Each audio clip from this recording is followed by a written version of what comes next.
Nakakagulat naman ito. Kahit ako nagulat dito. Mikey Williams to Ginebra. Mas pinili ang Ginebra kaysa sa TNT. And James Yap, balik Magnolia na nga ba? Dahil Rafi Rabies inaantay na siya sa ensayo nila.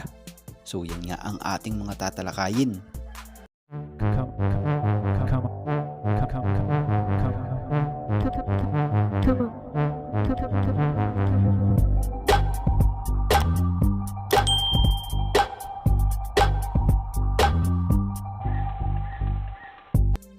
So patungkol nga muna dito kay James Yap. Matatanda ang pinasalamatan ni James Yap ang team ng Rain or Shine Elasto Painters matapos tugunin ng Ross ang kanyang kahilingan. Para sa pakawalan nga po siya nito at para simulan niya or next chapter ng kanyang buhay. So yan nga po, matapos ang 7 taong pamamalagi niya sa Ross, tuluyan ang inanunsyo nito ang pag-alis sa kampo ng Ross. So ibinahagi ni James Yap kung gaano niya na-appreciate ang paghawak sa kanyang karir ng team na ito.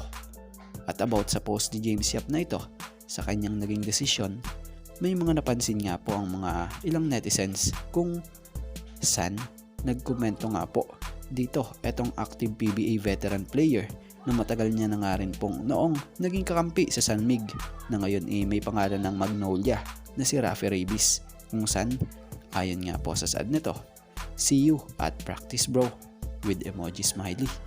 So mukhang may magaganap na reunion na. So dati nga po sa dati niyang team kung saan dito nga rin siya talagang nakilala at sumikat sa team na ito. So sa ngayon, ito'y mananatili pa nga lamang pong palaisipan pa. Dahil magpahanggang ngayon, wala pa nga pong desisyon ang nasabing manlalaro kung ano nga ba ang susunod niyang hakbang after niyang tuluyang lisanin ang team ng Rain or Shine. So bago nga po tayo magpatuloy, baka naman po pwedeng maka-request kahit isang subscribe lamang po. At kung hindi makakaabala, paki-like na rin po. Maraming salamat po. So proceed na nga po tayo about naman rito sa nabasa nating isang post na tong NSD Spirits kung saan nakapaloob nga po rito itong letter na ito. So di natin sure kung binanggit niya nga ba talaga ito or ginawa lang. Pero ang tanong na nakasaad nga rito, kung ano daw masasabi dito.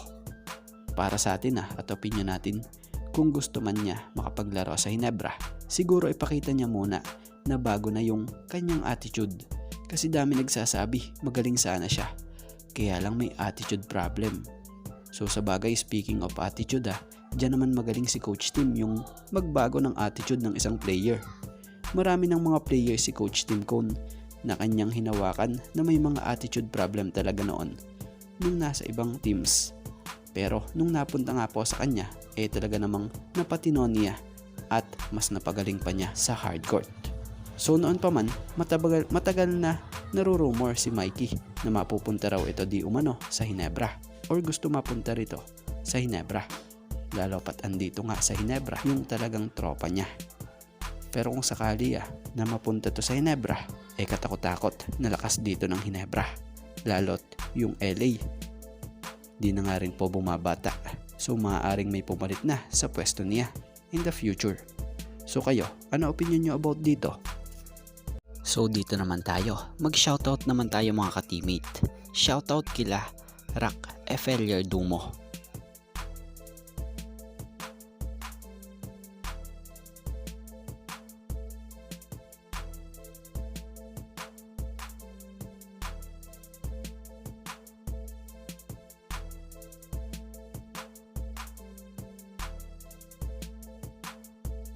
User,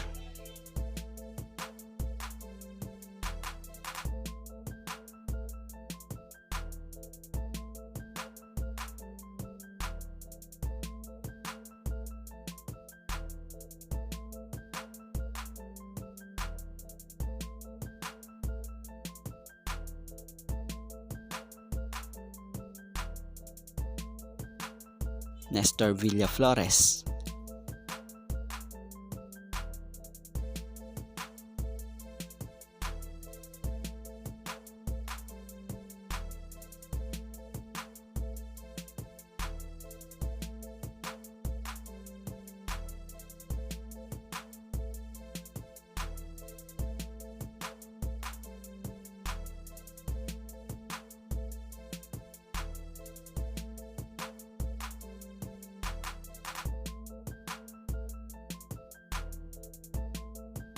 Gervin Chris,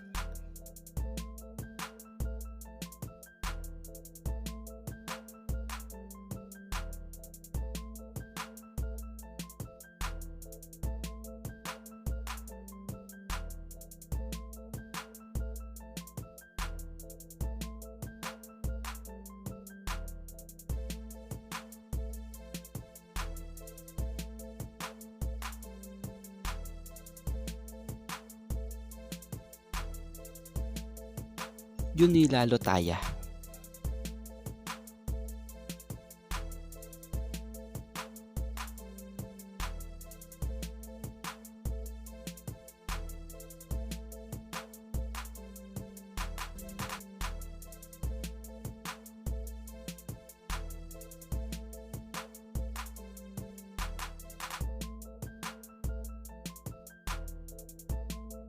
Tortoga Randy,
Janapot TV,